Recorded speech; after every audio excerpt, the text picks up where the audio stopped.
Hello and welcome to the Indian Express News Analysis. So today's date is 12th December of 2018 and here we discuss all the important articles which are very much relevant from your exam point of view. So let's have a quick overview of all the articles that you are to discuss today. So today's quote is climbing to the top demands strength, whether it is the top of the Mount Everest or the top of your career. So you need to understand the importance of strength and how you can exactly build it. So you can obviously build your strength by working daily on it, and that's exactly what you need to do. So make sure that you're working hard every day so it ultimately improves your strength. And as you understand, there has been a lot of state elections in Chhattisgarh, Madhya Pradesh, Rajasthan, Telangana, and Mizoram. So the results are out. That's the reason why the editorial page, most of the articles are quite political in nature, where they're actually analyzing most of the outcome that has come up. So there are two important articles which I want to tell you is the first one highlighted in blue is about the farmers' concern. That are what are their exact concerns, the recent protest by the farmers, all these things we'll try to understand here. Also, there's one more article on EVM, that is electronic voting machine here. So this is kind of a biography of an EVM, quite nicely written. We can definitely have a go and look at it. And coming to the article over here, constituency of farmers. So what we need to understand here is every farmer has a different identity altogether. Because when it comes to the rural India, they're actually divided over religion, caste, ideology. So what happens is any government has to make sure that they are actually considering every farmer as a different entity. And also, as a livelihood of a rural India, if you look at, most of the income, say 48% of the total income is coming from the agriculture, and the rest of it is coming from dairy, beekeeping, and the daily labor wage that they are doing. And also, the Manrega scheme, which is implemented in most of the villages. So what they're providing is 100 days work, but sometimes the work, the kind of nature of work that they do is not quite help us in the economic development. So this is something which you need to understand. Along with that, what we need to understand here is the implementation of Mandal Commission, the implementation of Panchayati Raj. As you understand, there was a constitutional amendment for implementation of the Panchayati Raj. Please let me know what was the constitutional amendment done which year in the comment box. And what we need to understand here is after the implementation of Panchayati Raj,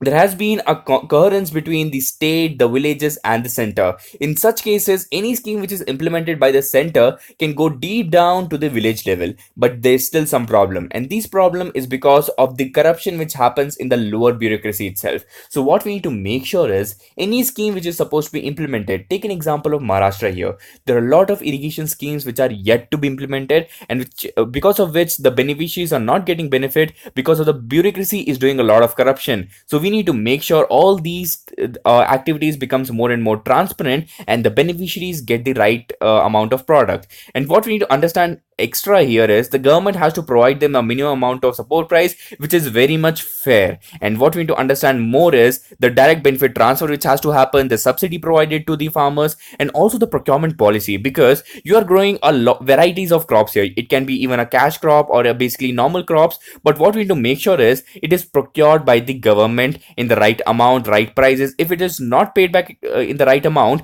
the difference between the MSP and the selling price should be provided to the farmers here, because the ultimate goal of the government is to increase the income of the farmer by 2022, and this can only happen when you actually can improve your MSPs and the procurement policy that you have right now.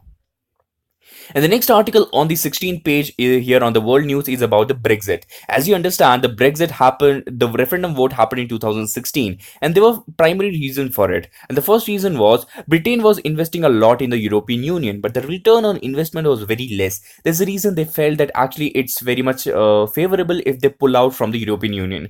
And the second reason that you need to understand here is in the 2016 there was a refugee crisis, and that's the reason most of the Britain people were actually scared that these refugees will come to their country, take up their jobs. That's the reason they voted out of the European Union. So these were the two causes for Britain, primary causes, and there are other causes also. But what we need to understand here is after the referendum, what Theresa May, that is the Prime Minister of Britain, has to do is she has to pass the same draft which she has created in the Parliament itself. But she does not have the support right now. That's the reason this is going on and on. But the final date decided is January 21st, wherein the Parliament will go for vote. Say voting does not happen, two things can happen here. One, European Union can go to the Parliament, convince them about the reasons, and the second thing is we can go for the second referendum itself, wherein we can try to understand the current mood of the people, whether they want to come out of European Union or not. Also, I'll be creating a new video wherein we'll discuss everything about Britain and Brexit, so everything will be clear about what is happening right now.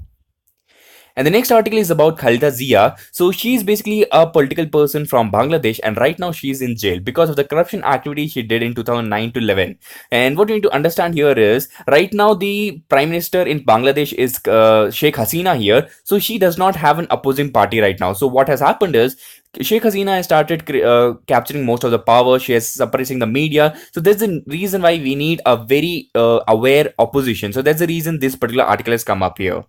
And the next article is about the Voyager 2. So this was basically launched in 1977, and the reason why this is in news is this has crossed the outer edge of the heliosphere, and this is the second such mission which has done that. That's the reason this is in news. Following is the next article is about the Google search engine. As you understand, China has their own search engine and they have surveillance system on their people, and also right to information is actually not a right in China. So they can actually curtail your information gathering right. So that's the reason the question being asked to Sundar Pichai right over here is they have a new product wherein the question being asked is, are they going to actually launch this in China or not? So what he has answered is, if China is ready for it, we can definitely go ahead. But what we need to make sure is we are actually in line with their policy, because they have the surveillance system and also the right to information thing. So all those things are being discussed in this article. So that's all for today, guys. If you like this video, please like this video and subscribe to my channel and share it as much as you can. Thank you and have a nice day. Jai Hind.